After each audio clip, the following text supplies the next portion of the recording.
Hey folks, I'm just going to run you through, this is a Kona Dew Deluxe that we got in yesterday. I'm going to run you through the points that I like about the bike, some of the main features, and this bike is coming in at $899 retail just now. It's bumped up significantly since Brexit unfortunately, but that's where we're at. We're on an island so we get charged more. Okay, full alloy frame, alloy forks, 27.5 inch wheel, WTB wheels, WTB tyres as well, 47C, so they're nice and chunky. If you run them at a higher pressure, it'll feel more like a road bike. Lower pressure, nice and comfortable for commuting or general cycle paths, roads. Nice comfortable bike. Cassette on the rear, so this is Shimano Dior 11 speed with a proper Dior shifter up front as well. This is a 5111 on the rear, 1151 is the proper way to call it. 38 tooth on the front, decent sized gear ratio here for climbing hills that are fairly steep gradient.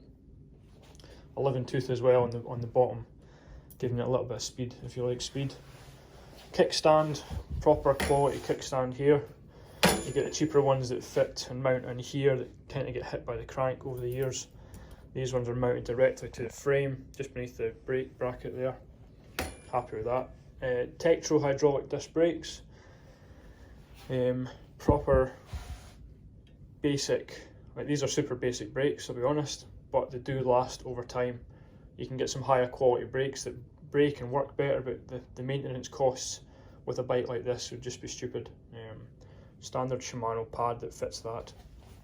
Bottom bracket, although it's kind of old school square taper, I kind of like this feature because it's a cheaper.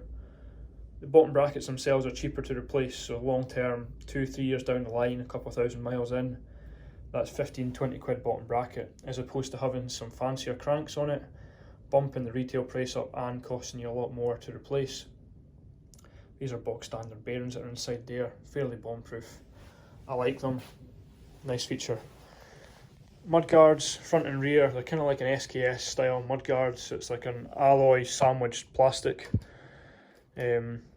Plastic coating outside of the alloy, nice and solid.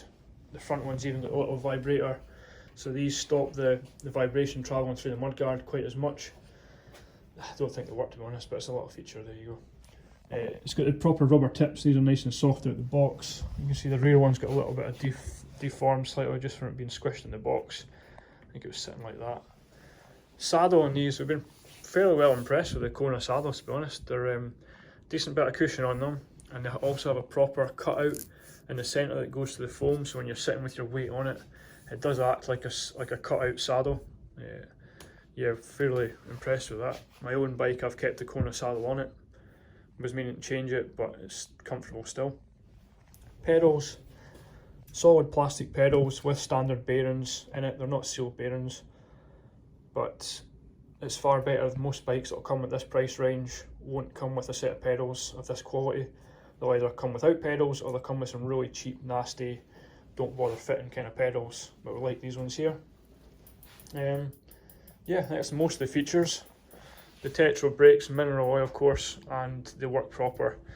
One thing I will say is this bike comes from Germany, so it comes with European or American style brakes, so we have to switch those round. So standard British style braking is your right as your front, but just now your right is your rear.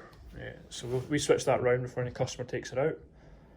Yeah, pretty happy with that. The stays come pre-bent out the factory, so they fit underneath the caliper pretty neatly. Just don't over torque these here because it will open the stay out and it'll become loose. We chuck these little plastic tabs.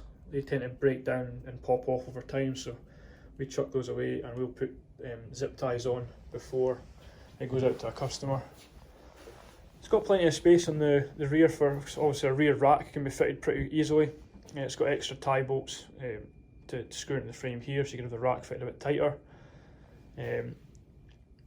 Kids seat on the rear, it's got a fair bit of space. Before these, they could have easily mounted these in the middle of this tube here, but that would have caused issues with a seat being fitted, so they're kind of arranged a little bit lower. Plenty of space to put a clamp here for a kid's seat off the back. The top tube has got, I can't think of the name of the bag for these, but you can fit a small bag. You'll see it in some touring bikes and adventure bikes. These screws are to hold the bag in place. Nice little feature. Don't really think it was that necessary on this kind of bike, but it costs them nothing in the factory to add it, and it's an extra sales point for the bike. Everything's alloy that can be alloy. It's pretty decent that way. It's a reasonable weight. I'm going to weigh it properly, and I'll put it up in the description of the bike. Yeah, I think that's it. If you've got any other features that I've not talked about, or any advice on how I should talk about bikes, let us know. And thanks for watching.